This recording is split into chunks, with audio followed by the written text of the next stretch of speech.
Hey everyone, welcome back. We love digging into the nitty-gritty of cybersecurity here, and today's deep dive is a real head-scratcher. We're talking about a macOS vulnerability, and get this, it's got a name straight out of a spy thriller.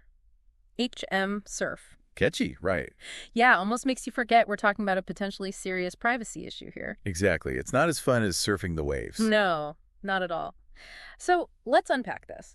What is HM Surf, and why should we care even if some of us, maybe most of us, aren't walking around with MacBooks? Well, to understand it, we got to talk about how Apple tries to keep your data safe, with all those permissions you have to grant websites. Like if a site wants to use your location. You get that little pop-up asking for permission. Right. And that's all thanks to something called TCC, which stands for, get this, transparency, consent, and control. Sounds like a mouthful for basically, can this website see my stuff? That's the gist, yeah. TCC is supposed to be this really strong line of defense. Okay, but HMServe snuck past this TCC bouncer somehow. Yeah, and it did it in a really sneaky way.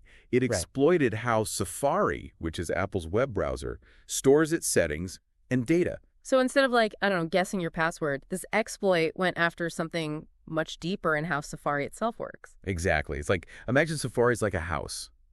TCC is the fence, right? Keeping unwanted visitors out.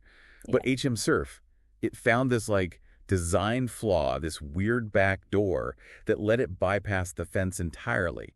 And once it's in, It can access all sorts of personal data. potentially, Yeah. we're talking location data, camera, microphone, even recordings, all without your knowledge. This is where it gets really hairy. Okay, that's straight up creepy. But, gotta ask, I'm not an Apple user. Why should I care about a Safari vulnerability? That's the thing about cybersecurity. It's all connected. HM Surf is like this little warning sign, right? It shows how sophisticated these attacks are getting.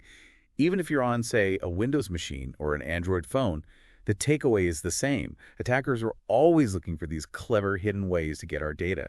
It's a constant arms race. So what can we actually do to protect ourselves besides throwing our devices in the ocean? Huh.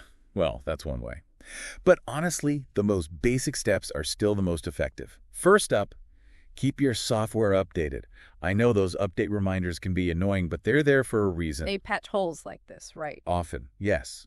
And second, really think twice before you hit allow on those website permissions. Do you really want to give that random website access to your camera? It's easy to just click through those without thinking. Right. But that one click can have consequences. It makes you think, Wow. If a vulnerability like HM Surf could exist, what other kind of digital loopholes are lurking out there that we don't even know about yet? It's a question worth asking. Being aware of the risks is half the battle. Great advice. All right, that's it for today's deep dive. Stay safe out there, everyone. Be careful.